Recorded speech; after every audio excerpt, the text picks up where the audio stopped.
네, 개인은행 시작하겠습니다. 조 바이든의 당선이 확정된 이후에 다양한 분야에서 변화가 일어나고 있습니다. 오늘 보시면 뭐 너무 여러분들이 잘 아시겠지만 경기 민감주들이 움직이고 있고요. 그간 또 뭐 HMM이 먼저 좀 움직였고요. 그 다음에 롯데 케미컬이 좀 먼저 움직이지 않았습니까? 금호석유화학도 먼저 움직였습니다. 그간 너무 움직이지 않았던 것들이 이제 보면 사실은 뭐 항공주라든지 여행주라든지 이런 것들은 이제 움직이지 못했는데요.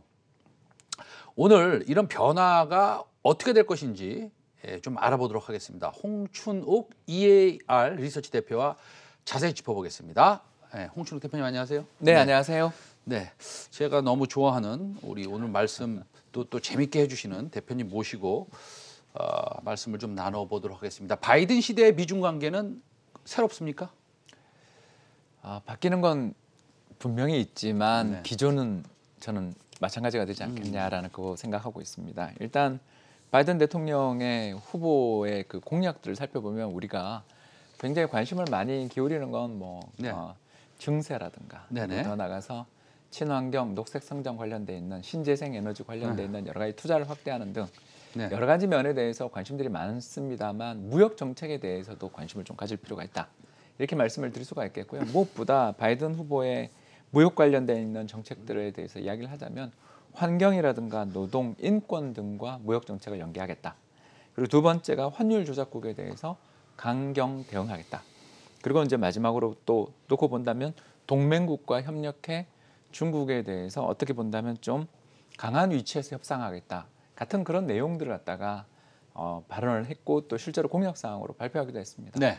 이런 점들을 놓고 본다면 일단 미국과 중국 간에 있어서의 관계가 전형적으로 크게 개선된다라고 단언하기는 좀 어려운 여건이고 역설적으로 이야기를 하자면 관세 분쟁 쪽에 초점이 맞춰져 있었던 트럼프 대통령 시절과 달리 다방면에 걸친 여러 가지 접점에서 갈등이 더 부각될 여지들도 있는 게 바이든 행정부의 대중 정책이 아니겠는가 그렇게 조심스럽게 전망하고 있습니다.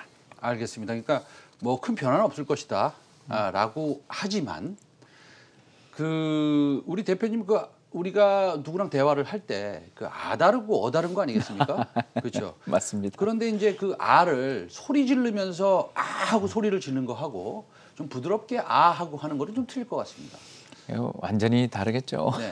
그렇게 해서 본다면 바이든의 대중 정책도 어차피 소기의 목적을 달성하라고 그 방향으로 가는 것이겠지만 그런 것들이 좀 부드럽게 실행이 되고 나중에 시연이 된다면 증시에 미치는 악영향은 조금 작아지지 않을까요? 예, 그건 동의합니다. 2018년 이후에 중국에 대한 대규모 관세 부과가 반복되는 가운데 중국은 또 이런 관세 부과에 대응해서 어떻게 대응했냐 하면 위안화 환율을 인상함으로써 대응했잖아요.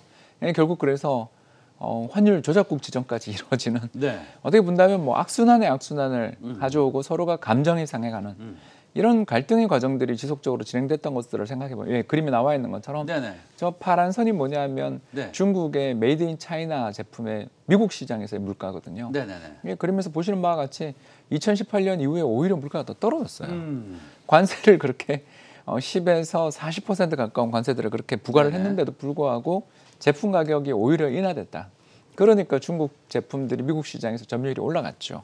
이런 일들이 벌어졌던 이유는 결국 환율을 기존 1달러에 대해서 6위엔 정도 있던 걸 7위엔 이상까지 올려버리니까 환율을 갖다가 12, 13% 인상하니 관세 아무리 부과해봐야 그걸로 그냥 감내해버리는 거죠. 이 과정에서 이제 환율 전쟁이 또는 이 환율 전쟁에 대한 우려들이 부각되면서 금융시장의 참가자들이 공포에 젖었던 거고요. 이런 연쇄적인 악순환들을 일으킨 트럼프 대통령의 정책은 결론부터 이야기하자면 사실 실패했다고 봐야 되는 거지 않습니까?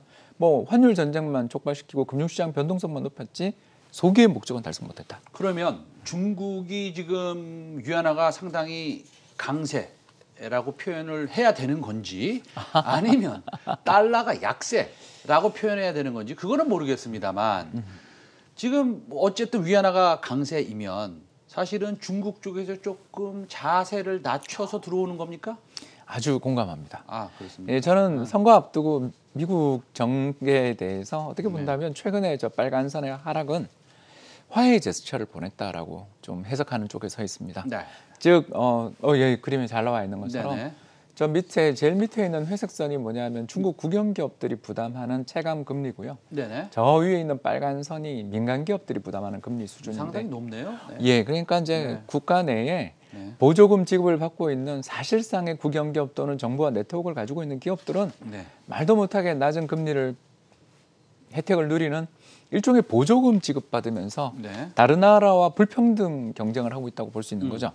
결국 제 생각에는 미국이 중국에 대해서 바이든 행정부가 어떤 태도를 취할 것인가에 네. 대한 가장 포커스는 지금 방금 보여드렸던 국영 기업들, 화웨이를 비롯한 여러 기업들, 그러니까 중국 기업, 중국 정부와 강한 네트워크를 형성하고 있는 기업들이 다른 경쟁 기업들에 비해서 압도적인 우위를 누릴 수 있는 저금리 정책이라든가 보조금, 그리고 더 나아가서 각종 여러 가지 특허권의 무력화, 이런 것들의 혜택을 가지고서 성장해 온 거에 대해서 분명 문제를 제기할 가능성이 굉장히 높다.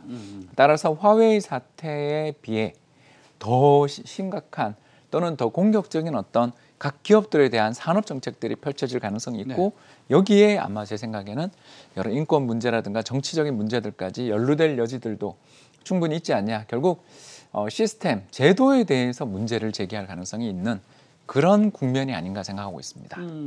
근데 우리가 이렇게 생각해 볼 필요는 없나요? 예를 들어서 강원 정책으로 좀 나갈 수 있다. 강한 것은 강하게. 좀 이렇게 좀 뭐라 그럴까요? 부드럽게 나갈 것은 좀 부드럽게 나가고 싶다. 뭐 제가 말씀드린 건 뭐냐면 어차피 다자무역, 그다음에 사실은 바이든의 철학이, 그다음에 뭐 소수 인종이나 그다음에 소외된 사람들, 이런 뭐 그다음에 뭐 트럼프 대통령과 같이 뭐 아메리카 퍼스트. 맞습니다. 예. 아메리카 퍼스트가 아니라 리더라면, 제 생각엔 리더라면 너네들이 먼저 들어가고 형이 뒤에 서 있어서 너네들을 좀 보호해 줄게. 뭐 이런 그런 측면이 아니라 이 다자무역과 뭐 인종 간의 합의와 그다음에 이런 것들을 갖다가 추구하는 그런 철학이 있다면 사실은 이 중국과의 관계를 조금 더 좋게 가져가서 이런 관세 부과의 가능성을 좀 낮추고 그 대신에 뭐 다른 거, 예를 들어서 무슨 뭐 다른 정치적인 것이나 아니면은 인종적인 것이나 이런 것들을 조금 더 건드리는 이런 식의 뭐 소위 중국과의 합의를 이루어 나갈까라는 생각은 안 해보셨어요? 예, 물론 이제 저희들이 기대하는 부분이기도 한데요. 네네. 근데 일단 제가 이제 최근 들어서 느끼는 가장 직접적인 부분 두 가지를 말씀을 드리자면, 첫 번째는 중국에 대한 전 세계 선진국 국민들의 반감이 요리없이 높아져 있다는. 결국 작년부터 시작 올해까지 이루어진 홍콩의 민주화 시위 및 더 나가서 이제 보안법 이슈 속에서 중국 정부에 대한 굉장히 반감들 높아지고, 특히 코로나 바이러스가 뭐 어쨌든 중국에서 시작돼서 전 세계로 퍼졌던 데 따르는 반감이 굉장히 크다라는 것. 두 번째는 더 나가서 이 중국산 제품들이 전 세계를 호령하는 가운데에서 수많은 학자들의 연구에 따르면 결국 미국을 비롯한 선진국 내 고용이 줄어든 것은 분명한 사실이잖아요. 그렇다면 중국 입장에서 이와 같이 불만에 차 있는 선진국들의 국민들에 대해서 화해 제스처를 보여줬으면 이 문제가 이렇게까지 심각하게 됐을까? 즉 다시 말해서 시장을 열고 더 나가서 이렇게 좀 다문화라고 해야 할까요? 또는 다자간 여러 가지 이런 갈등 문제들을 해결하는 데 있어서 강경보다는 평화적인 수단들을 취해 왔었다면 사태가 이렇게까지 심화되지는 않지 않았을까라는 좀 그런 걱정들 생각을 저희가 하는 것이고요. 이런 면에서 생각할 때 일단 저는 분명 방금 이야기하셨던 것처럼 암묵적인 보조금을 받고 세계 시장을 호령해 나가고 있는 저 중국 기업들을 키워나가기 위한 중국 정부의 어떤 강력한 노력들 자체가 일단 어떻게 보면 이제 좀 한계에 봉착한 기분이고요. 이 부분 속에서 중국도 변화의 제스처가 나온다면 방금 이야기하신 긍정적인 선순환, 저는 그 가능성은 있다고 봅니다. 다만 현재까지만 지금 주어져 있는 정보만 놓고 보면 환율만 좀 떨어뜨렸지 나머지 다른 부분에 있어서 과연 이와 같은 중국 정부의 태도 변화의 징후들이 나타나는가에 대해서는 의문이 좀 제기되는 게 현실인 것 같다. 이렇게 말씀을 드릴 수 있는 것 같아요. 알겠습니다. 그럼 어쨌든 중간에 낀 어쨌든 간에 뭐 올해 내로 시진핑 주석이 그렇습니다. 방문을 한다는 얘기가 있고 미국은 또 대통령이 바뀐 상황이고 맞습니다. 이런 어려운 정치 구도 속에 우리나라가 중간에 이렇게 있다는 것이 참 어떻게 보면은 정책 당국자들이 정말 현명하게 대응을 해야 될 것이라고 생각을 합니다. 그것이 왜냐하면 다른 거 몰라도 우리는 주식 투자자이고 주식시장에 영향을 많이 미치는 것이니까 그런 것들이 좀 걱정이 되긴 하지만 그래도 큰 뭐 과거 같이 그렇게 뭐라 그럴까요? 자극적인 말이 오고 가는 그런 상황이 아닐 것 같기도 해서 조금 다행이다. 뭐 이런 표현을 하고 싶습니다. 저희들 우리 입장에서는 정치적 불확실성이 약화됐다 그렇죠. 이런 이야기들을 하게 되는 게 지금 시장에서 나타나고 있는 어떻게 보면 외환 시장에서 나타나는 달러 약세, 위안화 강세의 요인이다 이렇게도 볼 수가 있는 거고요. 그런 면에서 이번에는 좀 중국 쪽에서도 화답이 나오고 미국 쪽에서도 관세 부과가 조금 먼저 완화되고 취소되는. 그러니까 작년에 있었던 그 올해 연초부터 시작해서 계속 미국과 중국 간에 관세 부과 관련된 여러 가지 협의가 있었잖아요. 그게 민주당 정부 내에서 또 좀 약간의 화답이 있다면 더 촉진될 수 있지 않을까라는 기대 섞인 전망을 해봅니다. 제가 우리 그 시황 전략도에 관련해서도 너무 깊은 지식을 가지고 계시고 그다음에 전문가시니까 제가 한번 요 질문은 여기 없어도 한번 여쭤봐야겠습니다. 왜냐하면 지금 오늘 외국인하고 기관이 이제 많이 팔아요. 네. 그리고 이제 오늘 좀 조정을 좀 받고 있습니다. 근데 백신 뉴스가 나오고 나서 뭐 이런 일이 좀 생기고 있어요. 그다음에 경기 민감주는 좀 올라갔다가 조금 조정을 받고 있고 만약에 과거와 같은 우리 투자 전략 팀장을 하고 계신다면 과거와 같이 뭐 지금도 그거보다 훨씬 더 뛰어나시지만 어쨌든 간에 고객들이나 그 어드바이스를 해줘야 될 대상들이 있으셨을 겁니다. 과거에. 네네. 뭐라고 말씀하시겠어요? 경기 민감주를 이럴 때 사야 된다. 아니면 지금 좀 쉬어라. 아니면 주식을 더 많이 사야 된다. 아니면 뭐 예를 들어서 지금 현금을 가지고 있어야 된다. 전략을 좀 간단히 세워주신다면 어떻게 하시겠어요? 저 선거 전까지는 계속 현금 확보 전략을 추천해 왔었고요. 네. 왜 그랬었냐 하면 이제 박빙으로 흘러가는 흐름도 흐름이었지만 샤이 트럼프라고 불리는 우리 은폐되어 있는 트럼프 지지자들이 설문조사에 제대로 응대하지 않았을 리스크들이 워낙 커서 일단 그렇게 이야기를 했었다면 저는 이제 선거 과정에서 서서히 그 불투명이 거치는 시기에는 주식에 대한 비중들을 늘려나가는 게 맞다라고 보는 쪽에 서 있습니다. 왜 그러냐면 최근 발표됐던 미국의 고용지표가 보여주듯 노동시장 좋아지면 그 다음에 선순환이 생기는 건 우리가 늘 봐왔다.